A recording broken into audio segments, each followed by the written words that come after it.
Hello everyone. I am going to discuss with you about Unit 3, which deals you with about different disabilities in this video.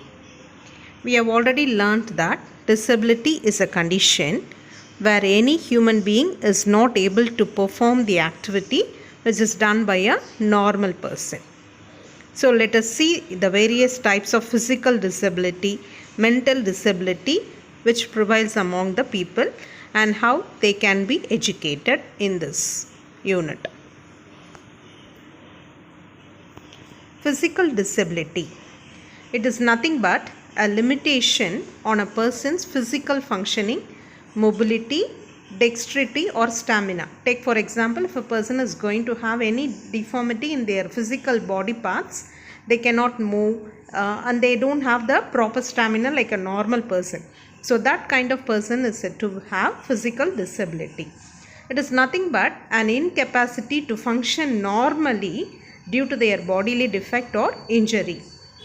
When somebody is affected by a physical disability, it affects the functions of their bones, muscles, joints and their central nervous system. So what might be the causes for the physical disability? It might be due to a condition which is present from their birth and spine bifida. So the spinal cord and other related problems, spine bifida, and sometimes they may be affected by a serious illness which affect the brain nerves or the muscles such as meningitis. And sometimes accidents also lead to injury in the spinal cord and brain.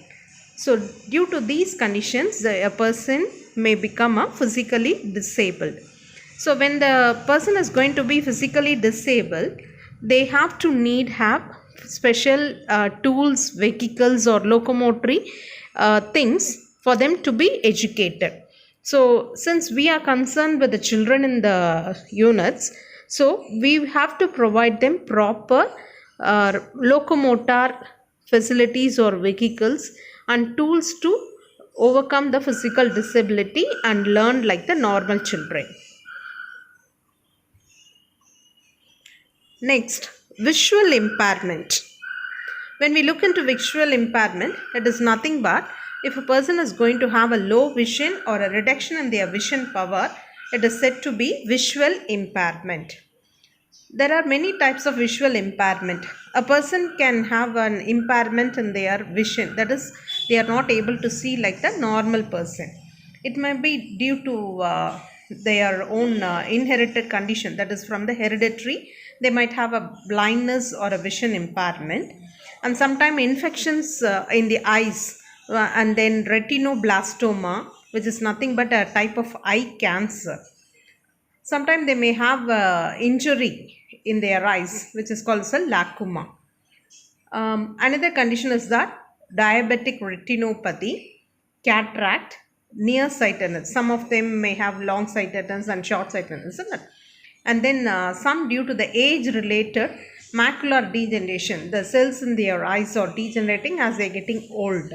So these are some conditions where a person is going to have a visual impairment.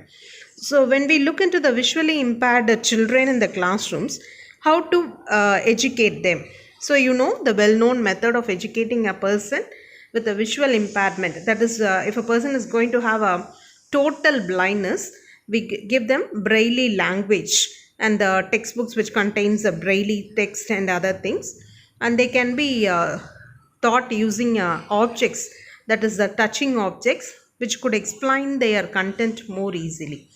And we can have an adaptation, that is they can adapt the keyboard with the Braille and with the use of computer and the charts, and they can go with the adaptation in the charts also, which have embossed picture, and they can also explain using the very big toys and other things if the child is going to have a total blindness. If in the case of a low vision children, the reading material, namely graph or picture, should be provided in an enlarged manner. You can see some of them use an optical devices or a magnifier, and sometimes they can have a wear of a special type of glasses to learn. So when we provide all these things, the low vision children and the totally blind children can be educated in a normal classroom. That is what we meant by the inclusive school, isn't it?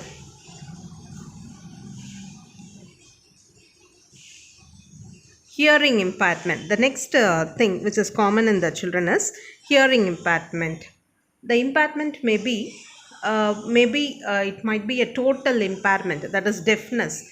You can see some of them, human beings can hear only certain decibels, is it not? So if the impairment in hearing is said to be where they have a hearing loss below 90 decibels, they can't hear below 90 decibels of sound. And deafness is a condition where above 90 decibels cannot be heard by them. Okay, they are deaf. So what might be the causes of hearing impairment? It is due to exposure to loud noises. Nowadays you can see the children listen to TV or music or play games, everything with a very noise, is it not? And then sometimes due to viral diseases, hereditary factors, aging, and one kind of disease, that is Meniere's disease. And sometimes in some of them there is a malformation of the inner ear, and head trauma, sometimes due to injuries and all. The nerves or the small bones in the ears are being broken due to accidents and other conditions. So these are the causes of hearing impairment. So when we look into the hearing disability children, we can have some curriculum where it is more modified, so that we can use a sign language, train them in lip reading, and they can get the help from the resource teacher, and we can use a signboard, visual alarms, flashlights, so to educate them in the normal classrooms. Mental impairment. It is a state of arrested or incomplete development of the human mind. You know, we classify a person based upon the intelligence, that is IQ, intelligent quotient. You would have learnt already in your CG paper. So when a person is going to have a very good IQ, we say that that person is having a very good intelligence. So in mental impairment is otherwise can be called as a mental retardation. So it refers to a impairment in social adaptation. So when we look into the mentally impairment condition people, they can't get easily adapted to the society. So that condition is called as a mental impairment. And mild intellectual disability, it is a category 52 to 79. If the IQ is from 52 to 79, that person can be called as a mild intellectual disability person. And then moderate intellectual disability, severe intellectual disability, and profound. You would have already learnt mild, moderate, severe, and profound conditions, is it not? So when a person is going to have below 19 or below, they are said to be profound intellectual disability person, where they cannot be educated in any manner. But when the condition is having a severe intellectual ability, they can be trained in life skills, but not in language development or reading and educating them.